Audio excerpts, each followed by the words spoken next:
Hello साथीहरू, तपाईँहरू के गर्नुहुँदैछ? सबजना ठिकै हुनुहुन्छ होला, म पनि ठिकै छु।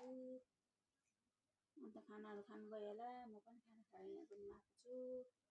नानी के भन्ने रे? ल राम्रोसँगले बोल। भन्।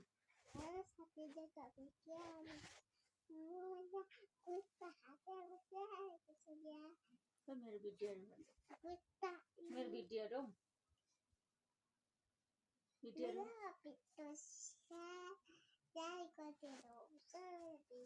सबैजनाले भन न, मेरोबाट सबैजनालाई धेरै माया छ भन। अब नानीले के खान्छ अरे? के खाने अरे? आँप खाने? आँप काटिदिनु अरे नानीलाई, आँप खान्छ अरे। हुन्छ सबैलाई बाई बाई।